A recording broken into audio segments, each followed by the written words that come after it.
তাহলে আয়কর বিভাগ আপনার খেলাপি করদাতা হিসাবে আপনাকে চিহ্নিত করে ব্যাংকে নোটিশ করতে পারবে। আর যারা বাড়ির মালিক আছেন তাদের জন্য দুঃসংবাদ হলো যে আয়কর বিভাগ চাইলে ওনারা আপনার বাড়ির গ্যাস বিদ্যুৎ কানেকশন যেন বিচ্ছিন্ন করা হয় বকেয়া করার জন্য সেই নোটিশ সংশ্লিষ্ট কর্তৃপক্ষকে দিয়ে রাখতে পারেন এবং পরবর্তী সময়ে রায়ের মাধ্যমে করদাতাকে গ্রেপ্তারের নির্দেশনা দেওয়া হয়, আটকের নির্দেশনা দেওয়া হয় এবং বকেয়া কর পরিশোধ সাপেক্ষে উনি মুক্তি পান।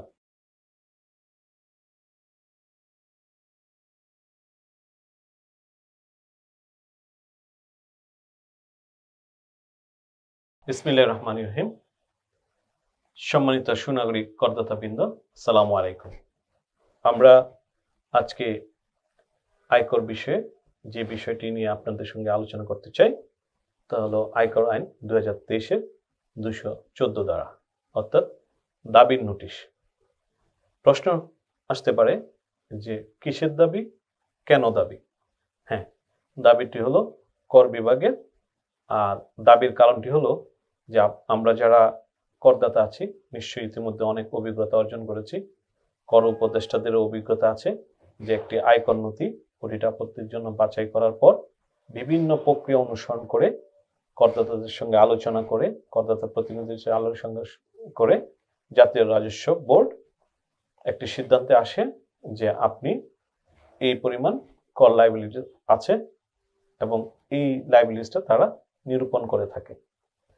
এই লায়াবিলিটি পাওয়ার পর যথারীতি আপনাকে তারা একটা নোটিশ করবেন এবং নোটিশের কারণ হিসাবে তারা উল্লেখ করবেন যে আপনার এই কর বছর, উদাহরণস্বরূপ 2023-24 কর বছর আয়কর বিভাগ আপনার কাছে এত টাকা, অর্থাৎ হতে পারে 2,15,000 টাকা বকেয়া আছে, আপনি আগামী এত তারিখের মধ্যে সরকারি চালানের মাধ্যমে জমা প্রদান করেন।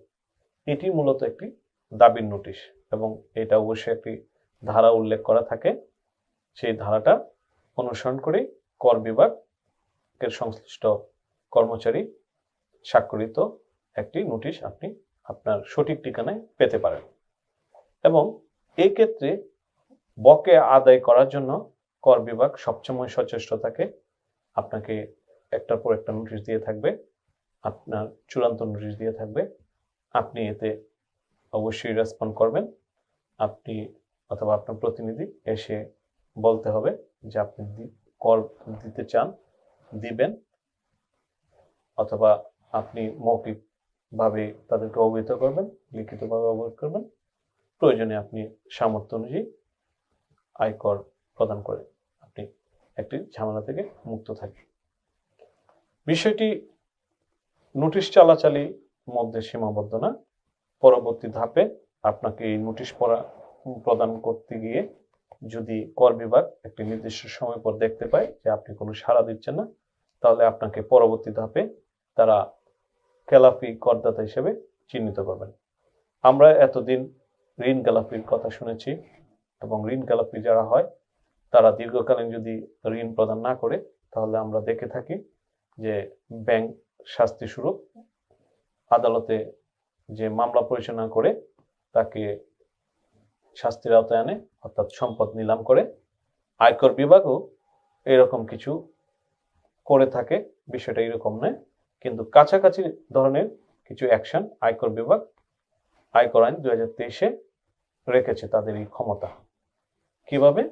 যে আপনার দাবির নোটিশের পর আপনি কোনো সাড়া না দিলে তারা খেলাপি করদাতা হিসেবে আপনাকে চিহ্নিত করবে এবং আমরা জানি আয়কর আইন অনুযায়ী, অর্থাৎ ধারা 329 অনুযায়ী আয়কর বিভাগকে বিভিন্ন সরকারি প্রতিষ্ঠান, অর্থাৎ যেখান থেকে একজন করদাতা হিসেবে আপনি নানান ধরনের সেবা গ্রহণ করে থাকেন, সেই প্রতিষ্ঠানগুলো আয়কর বিভাগকে সহায়তা করতে বাধ্য। এটা আইনে বলা আছে। সেটা ব্যাংক, সেটা বিদ্যুৎ, গ্যাস, সেটা সিটি কর্পোরেশন, সেটা আপনার রাজুক, নকশা প্রদান, এরকম অনেক ক্ষেত্রেই যারা বিভিন্ন কর্তৃপক্ষ আছেন তারা আয়কর আইন অনুসরণ করে, অর্থাৎ 329 ধারা অনুযায়ী সহায়তা প্রদান করতে বাধ্য। তাহলে বিষয়টি আমরা একটু অবশ্যই স্পষ্ট করি। সেটা হলো খেলাপি করদাতা হিসেবে আপনাকে অবহিত করার পর আয়কর বিভাগ যে কাজটি করবে সেটি হলো আপনার প্রত্যেকটি ব্যাংকে আপনার সম্পূর্ণ তথ্য দিয়ে চিঠি পাঠাবে এবং এই চিঠিতে ওই সংশ্লিষ্ট ব্যাংক কর্তৃপক্ষকে নির্দেশনা প্রদান করা হবে আপনার ব্যাংকে যদি জমানো টাকা থাকে তাহলে আপনার নিকট দাবিকৃত যে অর্থ আছে সেই অর্থ যেন ব্যাংক জব্দ করে রাখে, প্রয়োজনে ব্যাংক ট্রান্সফার করে আয়কর বিভাগকে দিতে হবে। আপনার কাছে প্রথম দিনের যে চিঠিটা আসে, দাবির চিঠিটা, সেটাতে যদি আপনি মনে করেন যে তেমন কিছুই না, অথবা আপনাকে কেউ যদি বুদ্ধি দিয়ে থাকে যে এটা কোনো সমস্যা নাই, তাহলে অল্প কিছুদিন পর আপনি আপনার যে এগেনস্টে যে অ্যাকশনগুলো আয়কর বিভাগে দেখতে পাবেন। তাই এই বিষয়ে আইনি যে সুরাহাগুলো আছে সেগুলো আগে আপনি নিয়ে রাখবেন। সেটা অনেক ধরনের সুরাহা আছে, এইগুলো সব কিছুই যে আপনার এই ভিডিওতে আলোচনায় আনা যাবে ব্যাপারটা এরকম নয়। অবশ্যই প্রত্যেকটা সুরাহা আইনি সুরাহা যৌক্তিক এবং নৈতিক। এখানে আবার আমি এখানে কথা বলতে পারছি না বলে যে বিষয়টি আপনার অনৈতিক পর্যায়ের কোনো সুরাহা, ব্যাপারটি এরকম না। এই ভুল বোঝাবুঝির অবকাশ নেই। আয়কর বিভাগ এবং আপনার মধ্যে যে সেতু বন্ধন, তাতে উভয়ের সমঝোতার মাধ্যমে সহজ এবং সুন্দর সুরাহার অবকাশ আছে। তাহলে আয়কর বিভাগ আপনার খেলাপি করদাতা হিসাবে আপনাকে চিহ্নিত করে ব্যাংকে নোটিশ করতে পারবে। আর যারা বাড়ির মালিক আছেন তাদের জন্য দুঃসংবাদ হলো যে আয়কর বিভাগ চাইলে ওনারা আপনার বাড়ির গ্যাস বিদ্যুৎ কানেকশন যেন বিচ্ছিন্ন করা হয় বকেয়া করার জন্য, সেই নোটিশ সংশ্লিষ্ট কর্তৃপক্ষকে দিয়ে রাখতে পারেন এবং সংশ্লিষ্ট কর্তৃপক্ষ নোটিশ প্রাপ্তির 21 দিনের মধ্যে এই সংযোগ বিচ্ছিন্ন করে কর অফিসকে অবহিত করতে বাধ্য। আমি জানি না এরকম অভিজ্ঞতার সম্মুখীন কেউ হয়েছেন কিনা। যেমন একটি অভিজ্ঞতার সম্মুখীন আমার একজন করদাতা হয়েছিলেন, আরেকজন করদাতা ইতিমধ্যে এই অভিজ্ঞতার সম্মুখীন হয়েছেন। দীর্ঘকালীন বকেয়া কর থাকার কারণে ওনার প্রদান করা বলে ওনার বিরুদ্ধে সার্টিফিকেট মামলা হয়েছে।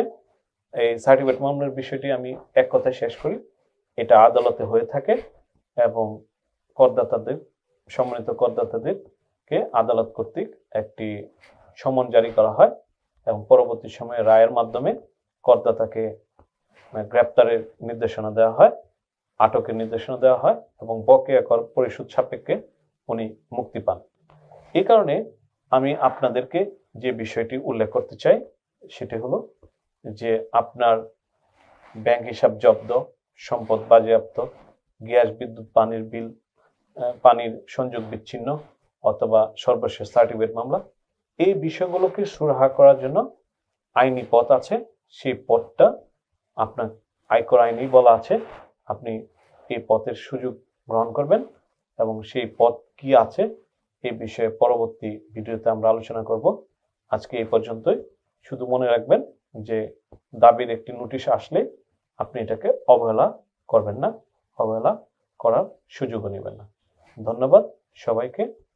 ভালো থাকবেন, সুস্থ থাকবেন এবং সচেতন করদাতা হিসেবে সবসময় আপনি আয়কর বিভাগের সহায়তা কামনা করবেন। জীবনে চলার পথে আইন খুব প্রাসঙ্গিক। যে কোনো আইনি বিষয় জানতে চাইলে আমাদের চ্যানেলকে অনুসরণ করুন।